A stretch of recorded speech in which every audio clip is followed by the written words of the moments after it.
అందరికీ నమస్కారం. Welcome to Nimmana's kitchen. మనం ఎన్ని రకాల నాన్ వెజ్ బిర్యానీలు తిన్నా ఈ పనసకాయ బిర్యానీ రుచే వేరండి.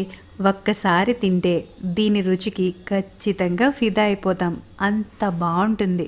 అందుకే మరి మన ఆంధ్ర పెళ్లి భోజనాలలో ఎక్కువగా పెడుతూ ఉంటారు. మరి ఈరోజు వీడియోలో ఈ పనసకాయ దమ్ బిర్యానీ ఎలా చేసుకోవాలో స్టెప్ బై స్టెప్ చూసేద్దాం. ముందుగా పనసకాయని కట్ చేసుకోవటానికి చేతికి అలాగే కత్తికి చక్కగా నూనె రాసుకోవాలండి. పనసకాయ పాలు చేతికి బంకలా అంటుకోకుండా నూనె రాసుకోవడం వల్ల ఈజీగా ఉంటుంది. తర్వాత పనసకాయని ఇలా చిన్న చిన్న ముక్కలుగా కట్ చేసి దానికి ఉన్న తొక్కని తీసి తర్వాత మీడియం సైజులో ముక్కల్లా కట్ చేసుకోండి. బిర్యానీకి పర్ఫెక్ట్గా ఉంటాయి. అలానే మధ్యలో ఉన్న గట్టి భాగాన్ని మనం పడేయాలి. అదే మనం రైతు బజార్లో లేక వేరే చిన్న చిన్న కూరగాయల షాప్లో తీసుకుంటే వాళ్ళకి కట్ చేయమంటే కట్ చేసి కూడా ఇస్తారు. మాకైతే ఆ ఫెసిలిటీ లేదు. అందుకనే నేను ఇంట్లోనే కట్ చేసుకుంటున్నాను. ఇప్పుడు ఈ ముక్కలన్నిటినీ నీట్గా శుభ్రం చేసుకొని తర్వాత ముక్కలు మునిగేంత నీళ్లు, కొద్దిగా ఉప్పు, కొద్దిగా పసుపు వేసి వీటిని ఉడికించాలి. ఈ ముక్కలు 70% ఉడికితే సరిపోతుందండి. చాక్తో ఇలా కట్ చేశారంటే ఈజీగా కట్ కూడా అయిపోతుంది.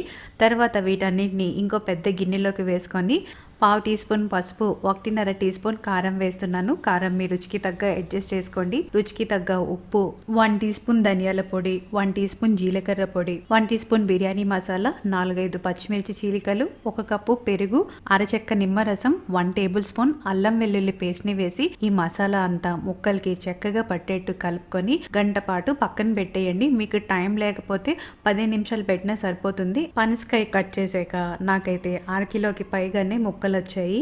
బిర్యానీకి కావాల్సిన అన్నం వండుకోవటానికి ఇప్పుడు రైస్ని అయితే ప్రిపేర్ చేసుకుందాం. అందుకోసం బెసరికి సరిపడా నీళ్లు వేసి అందులోనే కొన్ని బిర్యానీ దినుసులు, బిర్యానీ ఆకు, 1 టీ స్పూన్ షాజీరా, కొద్దిగా ఉప్పు వేసి ఈ నీళ్లు బాగా తెల్లకాగాక ముందుగానే నానబెట్టి పెట్టుకున్న 1 కప్పు బాస్మతి రైస్ ని వేస్తున్నాను. ఈ రైస్ కూడా 70% ఉడికితే సరిపోతుంది. ఈ రైస్ ఉడికేలోపు ఇంకో గిన్నెలో 2 టేబుల్ స్పూన్ల నూనె, 1/2 టేబుల్ స్పూన్ నూనె వేసి నూనె వేడయ్యాక ముందుగా మ్యారినేట్ చేసి పెట్టుకున్న పనసకాయ ముక్కల్ని వేసి వేయించుకోవాలి. 5 మినిట్స్ వేస్తే సరిపోతుంది.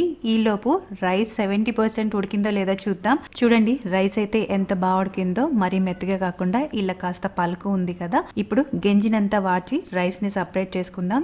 ముక్కల్ని వేయించిన తర్వాత స్టవ్ ఆపేసి మనం ఉడికించిన రైస్ ని మొత్తం అంతా స్ప్రెడ్ అయ్యేలా లేయర్లా వేసుకోవాలి. రైస్ అంతా ఇలా చక్కగా వేసిన తర్వాత పైన కొన్ని ఫ్రైడ్ ఆనియన్స్, సన్నగా కట్ చేసిన కొత్తిమీర, కొద్దిగా పుదీనా, కొద్దిగా కుంకుమ పువ్వు పాలు వేస్తున్నాను. నేను ఫుడ్ కలర్ అయితే వాడట్లేదు. మీరు కావాలంటే అది కూడా వేసుకోవచ్చు. తర్వాత వేయించిన జీడిపప్పు, రైస్ వార్చిన గంజి 1 చిన్న కప్పు వేస్తున్నాను. ఇలా చేయటం వల్ల అడగంటుకోకుండా బిర్యానీ చాలా నీట్గా వస్తుంది. ఇప్పుడు మూతను పెట్టి మళ్ళీ స్టవ్ వెలిగించి మీడియం ఫ్లేమ్లో 20 to 30 మినిట్స్ ఉడికిస్తే సరిపోతుందండి. 10 నిమిషాల తర్వాత మూతను తీసి ఈ బిర్యానీని సర్వ్ చేసుకోండి. దీన్ని ఏదైనా మసాలా గ్రేవీతో సర్వ్ చేసుకుంటే సూపర్గా ఉంటుంది. మరి ఈ పనసకాయ బిర్యానీ మీకు నచ్చినట్టయితే ప్లీజ్ వీడియోని లైక్ చేసి మీ సర్కిల్లో షేర్ చేయండి.